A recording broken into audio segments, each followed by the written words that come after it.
semuanya, Assalamualaikum warahmatullahi wabarakatuh. Perkenalkan, namaku Cindy Ariwati. Kalian bisa panggil aku dengan sebutan Cindy. Aku dari DEP 3 Program Studi Administrasi Keuangan Angkatan 2020 dengan NIM 280 Jadi di sini aku buat video ini untuk tugas UAS, yaitu mata kuliah perbankan syariah. Jadi sebelum kalian nonton videoku, jangan lupa untuk like, comment, and subscribe terlebih dahulu karena ini untuk tugas. Jadi di sini aku bakalan menjelaskan mengenai arti apa itu bank syariah. Nah, mungkin kalian udah pernah yang lihat di jalan-jalan, di pinggir jalan ada bank syariah yang logonya warna biru dan kuning, ataupun biasanya itu terdapat di kota-kota besar. Bank naungan juga. Nah, jadi itu ada undang-undangnya juga pada tahun 2008 tentang perbankan syariah. Nah, itu bank syariah sendiri itu merupakan bank yang menjalankan kegiatan usaha berdasarkan prinsip-prinsip atau syariah secara hukum gitu. Nah, hukumnya itu hukum apa? Yang pastinya hukumnya secara Islam.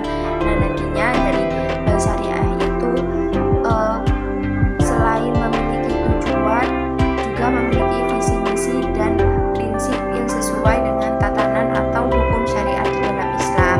Jadi prinsip syariah sendirinya itu juga mencakup seperti prinsip keadilan, keseimbangan, kemudian universalisme, kemudian ada objek yang haram itu seperti apa, yang zalim itu seperti apa.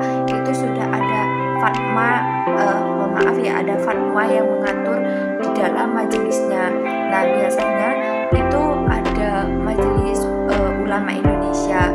Nah, di Majelis Ulama Indonesia itu juga terdapat hukum-hukumnya dalam bank syariah itu seperti apa gitu.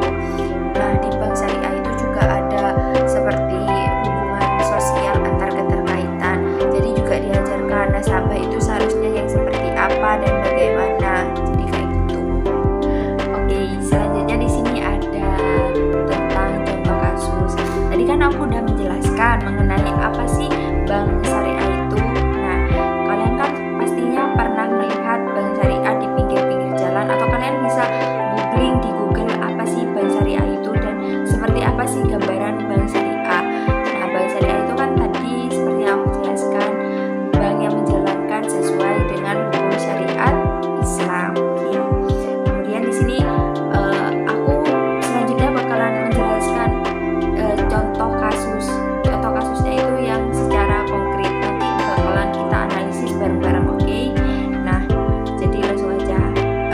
Nanti aku bakalan ambilin contoh kasus yang aku bacain pun dari pihak bank syariah itu kemudian mengajukan gugatan. Nah, kenapa kok mengajukan gugatan ke Pengadilan Negeri Kota Bandung? Itu karena sudah tidak bisa dibendung lagi ya permasalahannya, sudah tidak bisa dilakukan secara pribadi, jadi perlu ada pihak yang memediasi seperti itu. Kemudian gugatan tersebut dimenangkan oleh pihak bank syariah. Nah, oleh pihak bank syariah itu kemudian menjual tanah yang tadi dimenangkan ke pihak lain. Jadi pada kasus ini Sugiarto melalui kasus yang sudah terjadi itu kan ada kuasa hukumnya.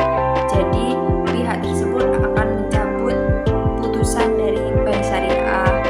Kemudian di sisi lain itu ditolak karena alasan kewenangan. Nah, padahal kuasa hukum sudah menjelaskan atau memaparkan dasar hukumnya itu seperti apa. Dari kedua belah pihak menjalani proses, yaitu mengenai kesepakatan yang hendak diambil, kemudian sebelum akhirnya melaju ke persidangan. Berdasarkan kasus yang ada, jika kita analisis, berarti kita perlu memperhatikan nilai plus minus dari menangani sengketa yang ada pada perbankan syariah, yaitu mengenai tumpang tindih laporan, kesulitan pihak yang tergugat, Jadi, dalam perbankan syariah memang tidak dapat terhindar dari sengketa dan masalah lainnya, seperti pada contoh kasus sebelumnya.